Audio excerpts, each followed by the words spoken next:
talk about today. We're going to talk about work shifts, like morning shift, night shift in the assortment, and how falling off of things like this is quite infuriating because I didn't realize that had falls. As I was saying though, morning shift and night shift. Oh my god. Okay, so me myself, I personally do night shift just because I have school in the morning and I need time to do night shift. I'm new night shift. However, I got asked recently by one of the managers at where I work if I could do a morning shift, an opening shift, basically. Just open up some stuff at where I work, and make people happy because they don't have to do it now. Yeah, cool. And I was like, sure, why not? I'll give it a try. So, god damn it, damn, this is an interesting map. Got a lot of holes. So I was like, sure, I'll give it a little try, whatever. So I went ahead and did it, and I worked with some of the morning crew. And dear God, it's like clan wars, basically. Like, morning shift hates night shift, and night shift hates morning shift. And I'm pretty sure both shifts know this. Because, like, if you ask anybody from morning shift what they think of night shift people, you're going to get a bad result. If you ask anybody from night shift what they think of morning shift, you're going to get an even worse result, probably. I don't know the whole statistics or whatever behind it, but yeah, it is quite different. And it's just a variety of things that kind of astound me by that, is because, like, we all work under the same people. Well, we're 100% owned by the exact same people, but just because this person has a different shift and they set up things or don't set up things for you can change your personality of them. Since I started working night shift and morning shift, or occasionally work morning shift, but primarily work night shift, I 100% understand why night shift would hate morning shift. Because if you think about it, you work night shift and morning shift doesn't stock for you or something like that, so you got to take time out of what you're doing to stock up, get the fridge set up, go and make whatever, do this, that, and the other. But if night shift doesn't set up for morning shift, well, what the hell are we missing? Like what's the big issue that's going on? And it's just the fact that if you're an opener, you have to take that little bit more time not doing anything. You don't get to talk to customers or anything. You're just there opening the store. You have to take that little bit of time to open up one more thing. Like, one of the main things that I saw is, since I was the closer for my morning shift, funnily enough, I closed down a custard machine. I work at Culver's. You guys primarily know this. You guys are pretty decent about knowing what my life is about. And I closed down the custard machine. And I came in the next morning and I was like, oh, fuck, didn't do it yesterday, so I gotta do it today. Or I was looking at, like, some trays that had silverware in it, spoons, forks, and the other bullshit. And I was like, man, I wish I would have done this yesterday, so I'll have to do it now. I wasn't extremely pissed at myself. I was like, oh, shit, didn't do it yesterday, so I gotta do it now. Oh, well. It's not like I hated every part of my existence because of this. I don't get why morning shift hates night shift so much. Morning shift gets there at a set time with little to no expectations. They just gotta get there at some point, and then they got to do work. They just set up stuff, and then usually they have to stay around and, work through the day. They're not just on opening shift. At least I don't think so. That's as far as my knowledge. But let's say that night shift, you literally get there with whatever you have, gotta suit yourself up, and then leave. And you gotta make sure that everything's closed so that morning shift can reset it up tomorrow. Now, as I continue to say, I don't get why morning shift is so spiteful of night shift. Night shift, I'm not saying that night shift has a harder job than morning shift, by all means. But morning shift has easier restraints on what they're supposed to do at certain times. Like, the fuck? And it's one of those things where it's kind of like, it astounds me how many people actually, like, I don't know exist in morning shift. And yeah, I complain about it a lot. It's kind of funny. Because, like, I came in to close custard. Or I came in to open custard. And I opened custard. And then I saw, I want to say, 20 people that I did not know come in and out. And I was like, who the fuck you guys? How do you guys work in this whole equation? Are you like his brother or something? Or, oh no, you work here. Oh, good to meet you. We've never met. How long have you? Oh, 12 years. Oh, that's you've been here that long? Damn. Okay. You get what I mean? It's kind of just like that. We don't even know each other exist. It's kind of weird. And yet we're all owned by the same people. Most of us do the same tasks every day. Like I close custard and open custard, or I close custard. I don't mean to say open custard. And there's another person that opens custard. That both means that we do custard. So we both fucking know what's going on custard. And yet we don't know they exist. Kind of astounds me. Another thing that goes along with that is that working in the fast food industry has kind of astounded me because I'm starting to see a lot of specializations, if you know what I mean. Like, because it finally makes sense to me what managers are actually for. They're not there just to be the boss. They're there because they don't have a specialization. They're all well-rounded. They can do every job. So, like, a manager is supposed to be able to do every part, so that way if a problem happens, they can either fulfill in that part or solve the problem. So let's say like the fry machine at McDonald's went down, or whatever the fucking the oil shit, whatever the fuck they're called, I don't know. It broke. Then the manager's like, oh yeah, I've had this happen before. All you gotta do is flick this knob here and summon a fucking demon and blah blah blah blah blah. You're done, yay! And then they're like, oh, it's pretty simple. I didn't think about that. Thanks for telling me, boss. So then the manager does what he does and he continues. And it's really interesting to me that when I started out, I've always had that idea of being a manager. I always wanted it because of a lot of things. Management, just becoming a manager is a big thing in general. But to have the fact that you can say you have management experience is probably kind of legit. Like, that's probably fucking cool. And there's a whole bunch of stories that goes in that. But as I was saying, is that in fast food industries in general, and actually, you have people that specialize. And it's really fucking funny seeing those specialists go to other places and not have a fucking clue what they're doing. So, at where I work, we have a guy who primarily does kitchen stuff. He's pretty decent at it, I'll be honest. He does his kitchen shit, goes on with his life, does what he does, blah, blah, blah, blah. But when you put him up front, it's kind of like you're asking for someone to drill a hole into their foot, basically. He doesn't get the concept that he has to stay up front. He has to stay where he is and do what he does. And when he's there, it's consistently along the lines of, oh, I'm gonna go back to the kitchen, and we're like, no, you fucking need to be up here. This is where you belong. What the fuck are you doing? I myself try to stay well-rounded at my job, but even I have this problem sometimes. There are two main parts of where I work that I do not know. Two main parts. Two little bit of parts. And in those two parts, if you put me there and you're like, hey, do this, I'm gonna sit there and be like, where's the scoop? Roxas, you're supposed to be making burgers. Where's the scoop, guys? I don't know what I'm doing. Okay, Roxas. Okay. Just what the fuck? You're okay. He's retarded. It's okay. He's just retarded. It's okay. He's a boosted animal. It's all right. But yeah, it's a little bit of a stretch, but of the joke. But yeah, that's honestly what it's like. You train somebody on something for so long, and then managers will usually keep that person there. Unless they 100% annoy the shit out of the manager and then are like, hey, want to go train on something else? Which I've had to do multiple times. But the manager will usually just keep you there at that one spot and just let you keep focusing right there. Like, as I was saying with Custard, I know Custard like the back of my hand. I know what specific times to do things. I know the proper way to handle things.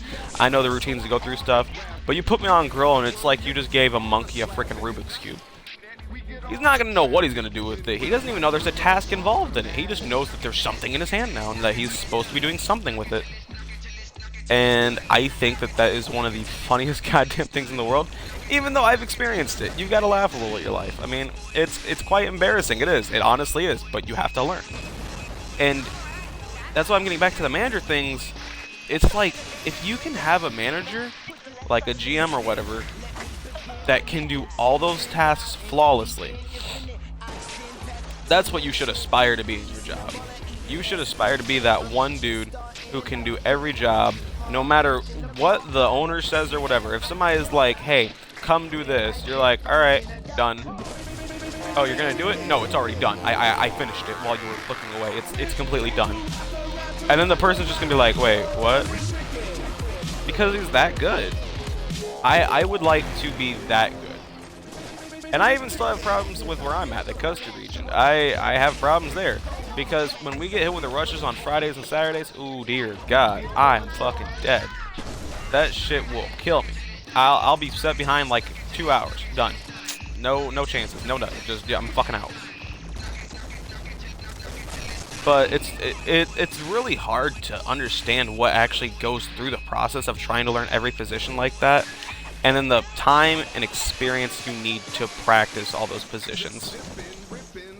Like, it's unfathomable. And I think that that's primarily what it's like to work in any industry. Like, I want to go into the career of programming. You guys know this. And to think of what it would be like, the time and experience it would take for me to learn every little detail of a programming language, such as Python or Java, holy crap. Eventually it'll get easier though, because you'll just recycle things that you've learned previously. Like, you'll use one thing that you learned at this one place and use it at another one. It kind of just comes together. Like, so if you're learning, so I shouldn't use a programming language to explain this because a lot of you aren't gonna get it. So if you're learning register at, say, Walmart, then you can start to get the idea of what goes on things at various locations. So, like, where I work, we have a buns person and then a cashier, a register person. Register person rings up the orders, obviously, and then buns person preps food so that the grill person can put the meat onto the burger and send the burger out later with somebody else. That's an entirely different part of it, though, but we're just going to focus on these two today. So, yeah, those are the people that we have. And if you are a register person, you start to understand what's on every burger. I know what is on every single burger. If you ask me right now in the comment section, by all means, do it. I will fucking label it all off for you. I'll get a Bible, man. I will study that shit if I don't know it, and I will fucking answer every question. Don't make me do it. But no, that's the idea, is that this location teaches you this thing that can be used also at this location. It's a recyclable tool. It's kind of like learning mathematics in school and then actually using it in real life. Holy crap, that's a thing. Yeah, it's a thing. Huh, interesting. And, oh god, I can barely see in here. Oh shit!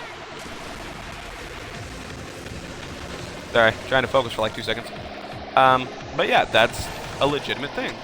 And so, those little parts can slowly add up to other things. So like, when you work on buns, you start to get the concept that the grill person has to put the patties on the buns over in this location and in this order. And then that tool becomes recyclable. And if you slowly add all of this together, it makes a really interesting machine and brain process. Like, you start to understand it all and use it like it's breathing. I don't mean to say it exactly like that, but it's kind of what it is. Like, if you play a video game, let's go with a video game, actually. Video game would be a perfectly fine example. Okay, you play a video game, and in almost every FPS, first-person shooter, for those of you who aren't gamer literate, FPS, first-person shooter, every game is usually the bottom right button and the back of the controller. Every game. Doesn't matter what console you're on, it's usually that one. Because if you're on PS3, I believe it is known as RB or R2. I don't know. If you're on the Xbox controller, it's RB, right bumper, not right trigger. Or maybe it is RT. I don't fucking know. I can't look at the controller right now. Sorry. But that's the thing, is that it's standard that that's kind of just the status quo now. Like, people know that that's the proper way to do it. And so if you have like Mass Effect, Call of Duty, Fallout, boom, boom, boom, 3 games right there, all use the exact same method. And then if in the next Call of Duty game, they changed it somehow, where like the default control was the bottom left bumper in the back of the controller for shooting, you would throw off so many people. You don't understand. You'd have people like scratching their heads. You'd have riots going on in like Seattle or some shit. You would confuse everyone. And they just would be like, I don't understand how they think what? It's astounding. Where do we go next? Do a Tricket. I like Trickets because they give me time to flick with my controller and play around. Look at the boards real quick. Damn, that's a race board. General increase board. Nah. Okay, cool. But that's an interesting concept, is that you can just reuse and recycle all those tools. And it's kind of funny because, like, speaking of the morning shift and night shift thing, that's kind of where I was trying to go with this, but I got kind of off topic. Is that I close Custard every single day. Today was really my first day opening Custard. Like, fully opening it, getting it ready for the store to use, and go on its way. Today was my first day. I find it interesting how my mind literally just went through the process of closing Custard backwards to open it. And that's how I open Custard. Now, there were some parts where I was kind of like, what the fuck does this thing do? Ooh, look at that save. Okay, cool. There were some parts where my mind didn't understand what I was trying to do, because I'm thinking pull this out, not put this in. Kind of get what I mean? And honestly though, just doing the entire system backwards made it work, and I was just able to get that information and be like, this is the correct way to do it. Arr. What's funny is that today they asked me if I wanted to help open kitchen because I got done with Custard so quickly. And I was like, I wouldn't even know where to start. And they were like, well, go get some patties. And I was like, and those are where? What? So yeah, it's an interesting system. If you have a job where you specialize at something in your job, just remember that you can do something that someone else still needs to be taught. You have a skill they do not. You are better at this skill because you know what you're doing and they do not. That is a powerful thing. If you want to look at it like that, by all means. If you work at McDonald's and you're on that register and you know every detail about that register, you fucking have a skill that others don't. A new guy gets hired, okay? You're going against a blank slate then. Don't compare yourself to a blank slate. Compare yourself to that guy in the kitchen who's throwing down patties and made you feel embarrassed because he said you couldn't do grill. Compare yourself to him. He can't do shit on register. That is your zone. That is all you. He ain't got nothing on you. Now, if you're that guy on grill who wants to go talk to some customers, maybe this cute girl came in one day and she got a cheeseburger and you made her cheeseburger and you were like, damn, I kind of wanted to give her that cheeseburger. And then this other guy up front was like, yeah, I got her number. You can be like, okay, but can you fucking put down some patties? Didn't think so. You can't do what I can do. You're better at this than they are. You gotta think about it like that. Alright guys, I'm starting to rant on, and I thought I'd go into a little bit of a high spree at the end there, make everybody feel a little bit better. Just remember, if you can do something somebody else can't, you are better. You will always be better than someone. Keep that in mind. Always be better than someone. But then again, somebody will always be better than you. Interesting concept. Alright guys, thank you very much for watching. My name is Roxas Clock, and I'm the Regular Gamer. If you guys can do me a favor and just nuke that subscribe button, it would be very much appreciated. Other than that guys, thanks for chilling out during this little rant. Peace out.